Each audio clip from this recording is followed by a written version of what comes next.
everyone. I am really pleased today to have Skyler Quinn here, who is the 2026 president of the Anchorage Homebuilders Association. This is sort of our wrap on 2025 and looking forward to 2026 as far as new construction and development is concerned. So welcome. Tell us a little bit about your journey to becoming president and what your background is. Thanks, Connie. Yeah, happy to be here. I'm born and raised in Alaska. I grew up here as a kid in Eagle River. I went out of state for college. I went to Northern Arizona University.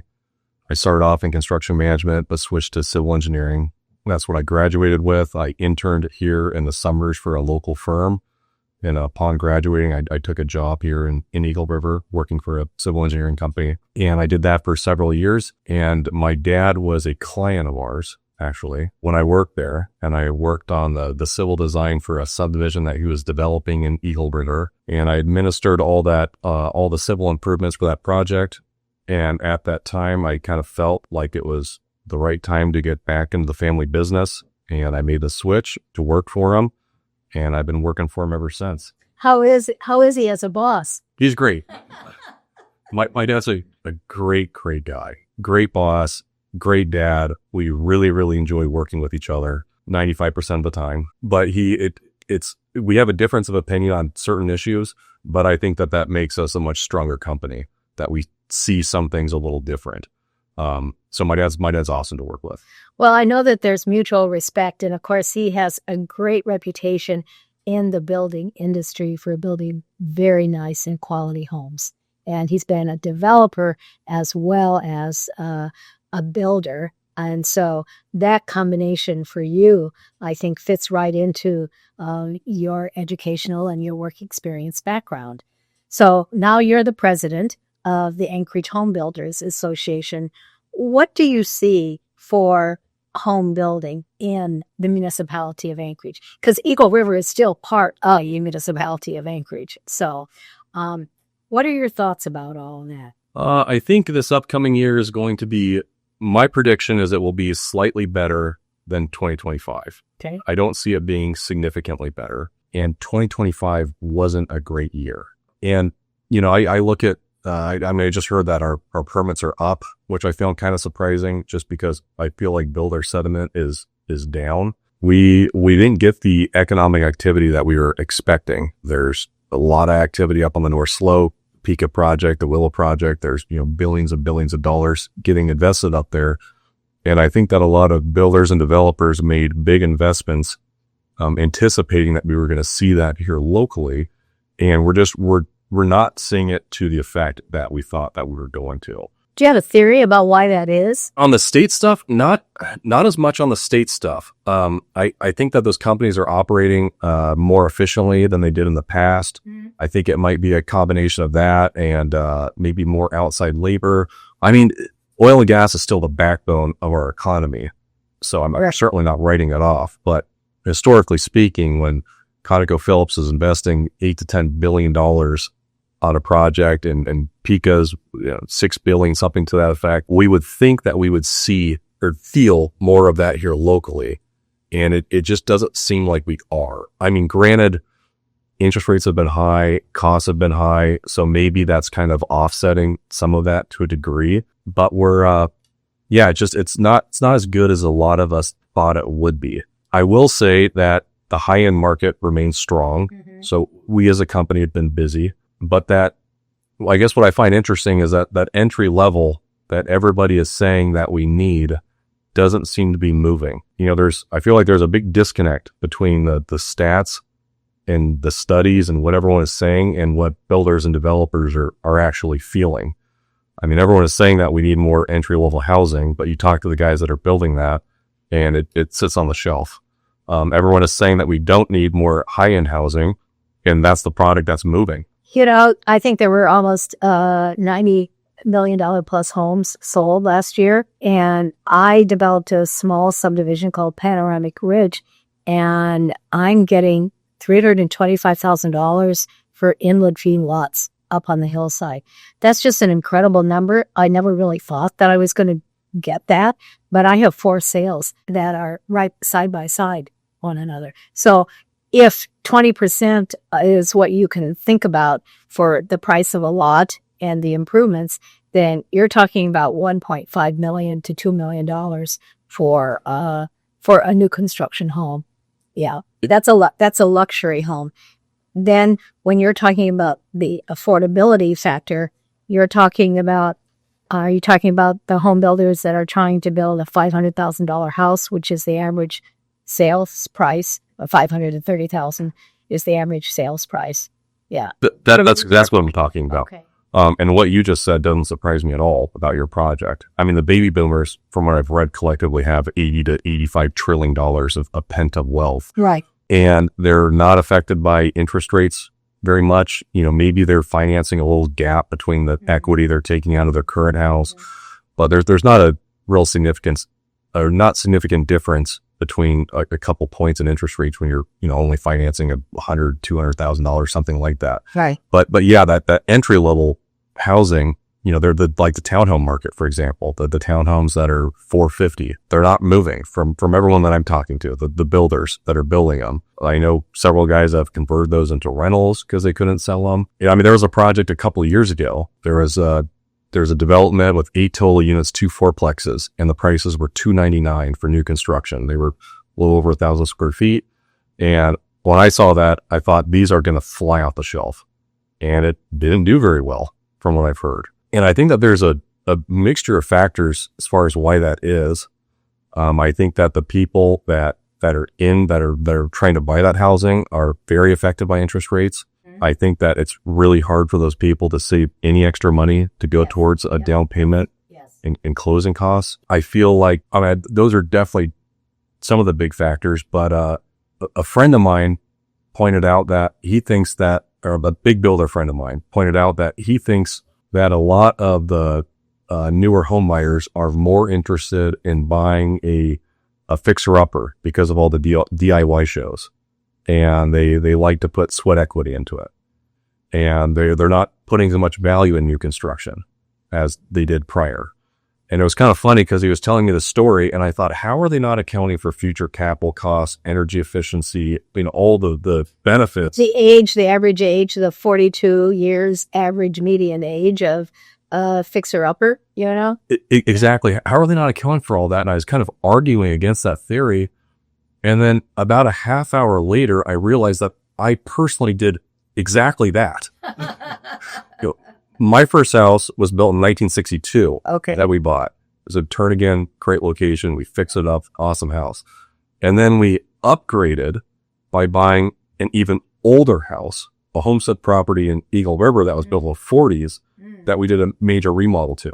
So I think that there's and I also think there's generational shifts involved here. People are having kids later in life. That's true. And I think when you have kids, you want stability. But if you don't have kids and if your rent goes up and you have to move, I don't think it's that big of a deal versus if you have kids in schools and you're investing in the community. So I think that there's generational factors as well as monetary factors that are affecting why that entry level housing isn't moving. Well, I'm going to say something that's probably going to irritate you and irritate a lot of my comrades in the building business. But the majority of affordable housing that I see is not very cool. I don't know a better word to say other than cool, but it's the same carpeting or the same laminate flooring. It's the same cabinetry, and there's no design element. There's no amenities. And by amenities, I'm not really talking about fancy amenities. I'm just talking about a little more care taken in the visual of the visual aspects. A good example is, let's talk about the subway tile, right? You can put the subway tile on a backsplash, right? All the way up to the counter, and it can all be the same. Or you can put a horizontal and then you can turn it up, right? Or you can do a whole bunch of things to it. That doesn't cost any more money. The tile layer isn't going to charge you more if it's horizontal or if it's vertical, but it makes a big difference. And, maybe we can't all have quartz countertops or granite countertops, but there's some really cool laminate product out now. And I'm thinking that builders, now you're a younger builder, but a lot of our older builders, are used to the same old thing over and over again. I know one builder who's still building the same floor plans that he built 5 and 6 years ago without any change. So I think in that regard, our industry needs to be upgraded. We need to think about that younger generation, and we need to come up with newer and better innovative product that maybe doesn't cost anymore. It just looks different. It has to have that wow factor, or it's got to have a little bit of jazz associated with it. And I think that makes a difference. Maybe we're not building at having floor plans and interior design to that younger group, because I think that the people that want to do the remodel and the renovation are people like you. They have a background in it. But the vast majority of younger people, I don't think they're really interested in a big remodel. I think all those points are valid. I think lack of creativity is certainly a factor. But to your last point, that not everyone is maybe capable of doing it, I think that maybe there's a certain level of confidence with the younger people where they think that they can do it. And maybe they don't, and maybe it never materializes. Oh, because of YouTube and Lowe's is all that sort of thing. Okay, all right. And I get where you're coming from with the creativity critique. I guess maybe a little counter to that would be you're increasing your risk a little bit more, because you are trying to jazz it up and make it unique. And maybe from a builder's perspective, you're now targeting a smaller pool, but maybe that's how you should go, is you should try to jazz things up and take a little bit more risk to get it to move, or get it to where somebody falls in love with it, opposed to everybody walking through it and they're kind of like, this is okay. Oh, well, we saw this 5 years ago or 3 years ago, or, it's the same countertop. It's at Lowe's, and all that sort of thing. I think that's super valid. Lack of creativity could definitely be a factor. So you're not going to be mad at me and go tell all your friends that are builders. I'm going to do exactly that. I'm going to say I was on the show and I will never talk to Connie again. No, not at all. Not at all. I think that's a good point. But there were those tiny homes that were built several years ago. Yes. In Anchorage. Yep. Beth Anderson built those, and I sold them. I thought they looked great. That's what I'm talking about. But they didn't do well, I don't believe, if my memory's right. We sold every single one of them, and I think he did make a profit. Okay. I thought that they sat on the market, but you know this better than I do. I thought when I was kind of watching it took a little while to move up. It did take a little while to move them. And the reason was we could have sold every single one of them in 2 or 3 weeks. But Seth and I agreed we wanted them to be owner occupied. Okay. Because we had neighbors that came and said, oh, I lived on the street. I want to buy one and do an Airbnb. These are perfect, to do that sort of thing. And we said, yeah, it really is perfect. But the whole idea here is owner occupancy. I wasn't aware of that. That explains that. Yep. So they did sit on the market a little longer because we were sort of particular because we had that goal, right, to make them owner occupancy. Well, that's a good goal. That's certainly noble. But I would encourage Seth to do another project like that, because that was it was creative. Right. It looked great. Yep. That was an issue that had to be solved at the Planning and Zoning Commission, if I recall correctly. It was the first unit lot subdivision, and the unit lot subdivision allowed for that to happen. Now, and that was at that time, only for small single-family lots. I do believe the unit lot subdivision ordinance is still in effect, and it has increased to more than just a small single-family lot. Yeah, that's my understanding too. Yeah. I'm aware of some bigger projects that are happening that are taking advantage of that unit lot subdivision, and there's been some good regulatory changes that have taken place.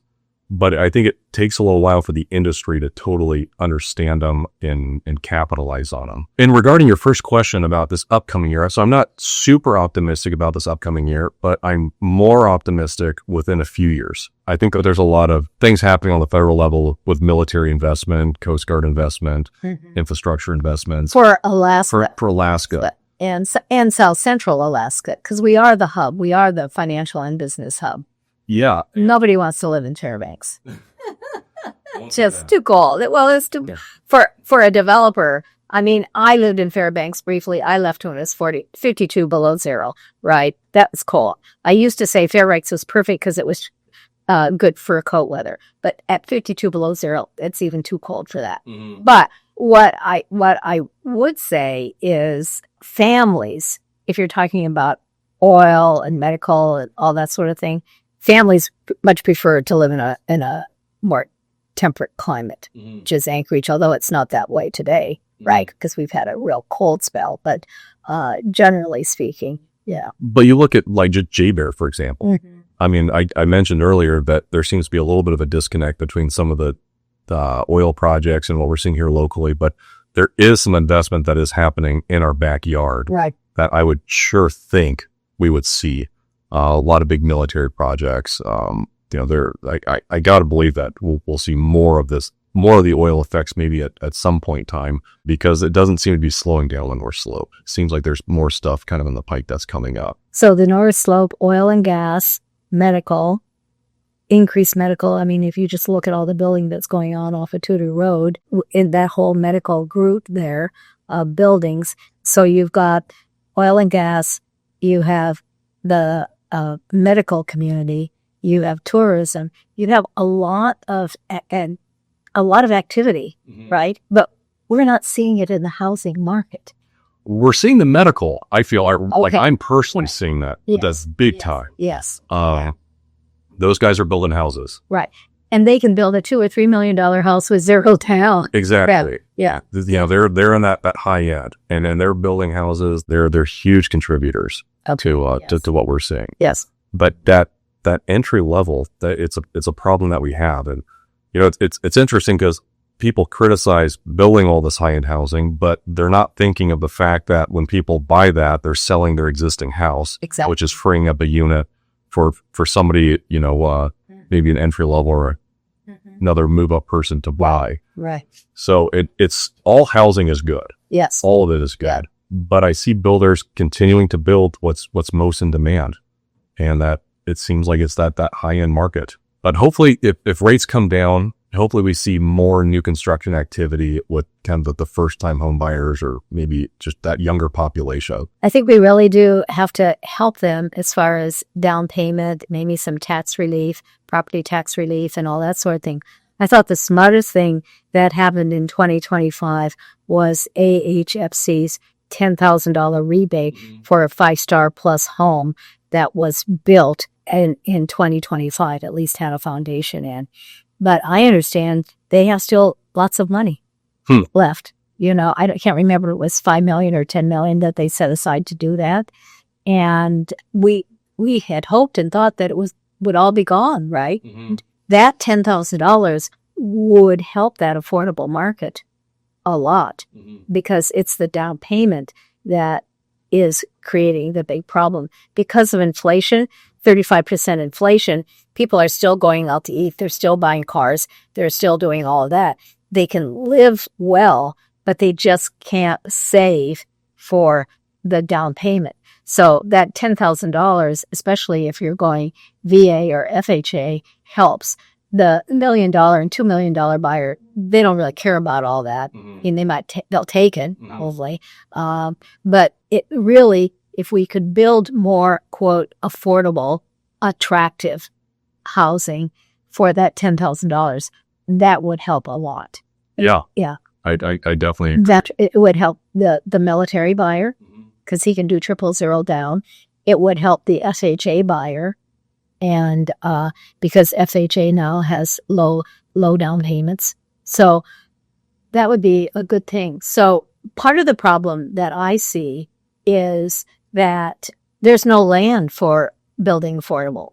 We used up all the R2 land and all the R3 land with duplex townhomes. Mm-hmm.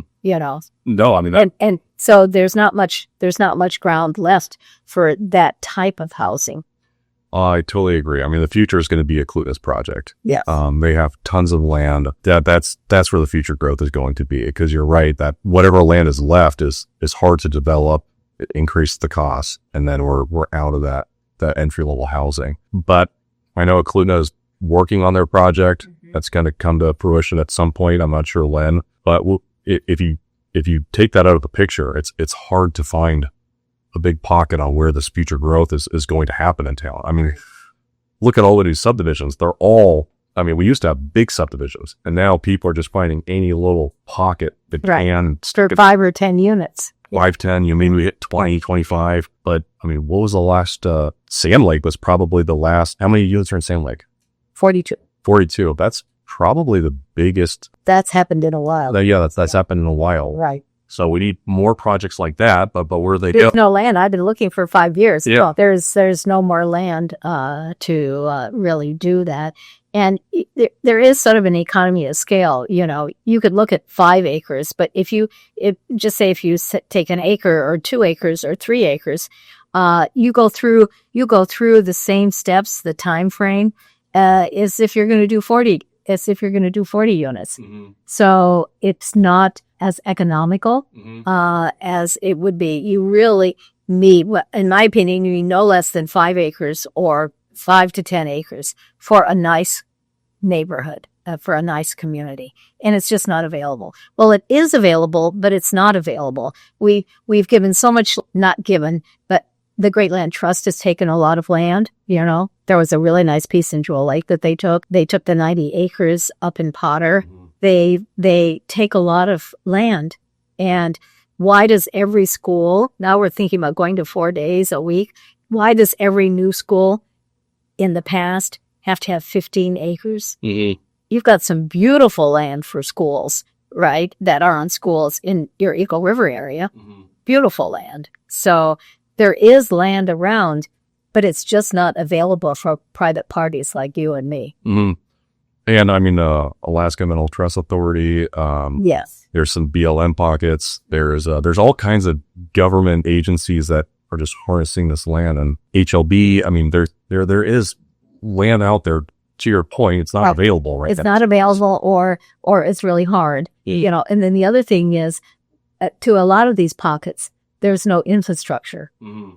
So Elmore is a great road, right? It connects a lot of Anchorage, right? Okay. But there's no water and sewer along that road. Mm-hmm. So all that land that you drive past, you know, you think, wow, there's some land here. We could do something with that. Well, there's no water and sewer. They build roads, but they don't put in the other infrastructure that is required for us to be able to build housing.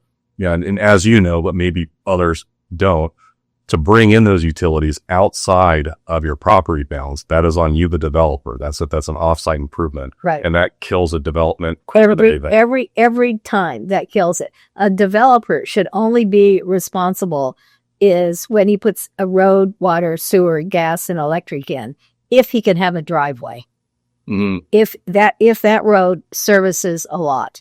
But that's why cluster housing doesn't work very well, because there's always a road that you have to put the utilities, and then you have the cluster housing. Mm-hmm. That's why that doesn't work really well. Yeah. And again, as you know, it's not limited just to utilities. It's road conditions that are the code that your property meets. There's a variety of things that, and I think we're making some progress with the municipality on trying to change the regulatory environment to make these things pencil. But any dollar you can save right now helps. Right. So you think in the residential side, which does, when we look at MLS stats, there was a 4% increase in sales volume, but the number of units actually decreased, saying that we have more volume because our prices are higher, not necessarily because we have more units to sell. And so the elephant in the room here, until Eklutna is able to actually put in roads, water, sewer, gas, and electric, and provide land for builders and developers like you and me, the elephant in the room is the valley. Mm-hmm. Yesterday, every Tuesday, we get an MLS sheet. Okay.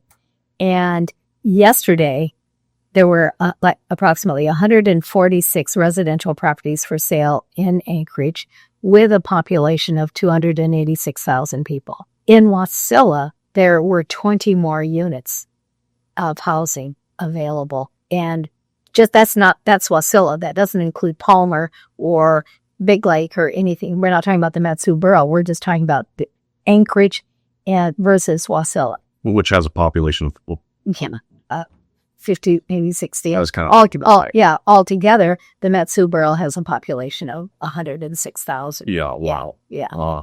So if you want a house for $500, $600, $700, $800,000 and you want to be brand new, there's 57,000 cars daily that go to the valley. No, they're definitely the elephant in the room. I totally agree with that. And kind of from what I've heard, their market was a little slow this last year, but then I just kind of anecdotally heard in the past couple of weeks that they're sticking in a whole bunch of foundations and things are kind of ramping back up again. I would say that that's true. There is a continuing amount of activity out there. And so you have a variety of builders. You have maybe one or two builders that do, maybe 30 units, but you have a lot of smaller builders that Anchorage has always had. Those builders that build between 6 and 10 or 12 units a year, you've got a lot of those builders out there that do that. And then, from a profitability standpoint, a builder, whether he has an office or a pickup truck or whatever that he works in, you probably need 6 units, 6 houses, properties a year to have a reasonable profit and carry a little team. Mm-hmm. Yeah. Yeah, there have been so much growth in the valley. I don't know who any of these people are. I mean, I know 100% of the builders here in Anchorage. Right. I maybe know 5% out of the valley. There's lots of guys getting in the game, and a lot of them are tradesmen that become general contractors and GCs. Yeah. I've definitely seen and heard a lot of that. Maybe that's a trim guy who's now throwing up just a couple specs a year. Mm-hmm. So you have the collection of builders that Anchorage used to have out in the valley now. Right. So we need land. We need land, right. So what do you think? I'm interested in your opinion. Most residential builders don't do 4 or 5 or 6 story units, but it seems like there is a lot of talk about multifamily building, right? And my issue with that is it doesn't contribute to home ownership. It doesn't contribute to the community. And the other thing that I always think about is, with those multifamily units, whether it's got a walk up or an elevator or however you're going to get to the 4th floor, where do you park the pickup truck, right? Mm-hmm. The bicycle, the snow machine, and all that sort of thing. So I always think that rental is a temporary situation. I think it's getting less temporary. Okay. That's what I think. I think that as prices remain high with the inflation that we've had, my prediction is people are going to rent longer just because they cannot afford and they have to live somewhere. Mm-hmm. So I think that's an important part of the population, the economy that we should cater to as well. Which we haven't really done. Right. And that's why rent growth has skyrocketed over the past several years. But those are contributing members to the economy that are, supporting all the industry. And I think it's important. I think the 4 or 5 story part is really hard to pencil out. The 3 story part is easy. Even that's, you're not seeing a lot of rental housing getting built. Well, that whole multifamily, it's tough to make the numbers work on that stuff. And then in Anchorage, the land that can support that is typically like a B3 or it's prime commercial land, which is at a high price. So we haven't seen a lot of that getting built either. But I think we need more of just everything. Okay. I would agree with you on that. I think we need more rental housing, entry level housing, mid-priced housing, luxury housing. I don't think we're in a position right now to get to really pick and choose. Okay. We just need it all because we're underbuilt. All right. So much. I think that's really a good close. Thank you. Because we do the housing ladder. We need all sorts of housing on the housing ladder. All right. Yep, I agree. Well, I wish you good luck running a company and then running a nonprofit, which is basically what the Anchorage Homebuilders is a big job, right? And so I know you're going to be really busy, and I thank you for taking the time to come see us on Christmas Eve morning, right? Well, here we are talking about housing. Thank you. Well, thanks for having me, and to anybody listening, I think it's important to contribute to your industry. Or I'm also on a planning board, Anchorage Homebuilders. I think it's a good thing to be a productive member of your community and try to contribute. I will tell you, a long time ago, I was on the Planning and Zoning Commission, and I was there for 5.5 years. And it is the best education that I have ever received, because you do learn you learn so much about what's going on in your community, but you also learn what the regulatory process is really like, and what you have to do in order to have a project be successful. So I appreciate that you're on the plan. You're the chair, aren't you? The chair? Yes. Yeah. So you've got the gavel. You got a couple of gavels now, because you're the president of the Anchorage Homebuilders and you're the chair of the planning board. I forgot that you were the chair of the planning board. I don't know if I should be talking to you, but but I don't think I have anything this year coming up that's going to require planning. Okay, just don't talk to me about that. All right, I won't talk to you about that. Thank you very much, and Skyler, and say hello to your parents. I will. All right. Thanks for having me. Thanks. All right.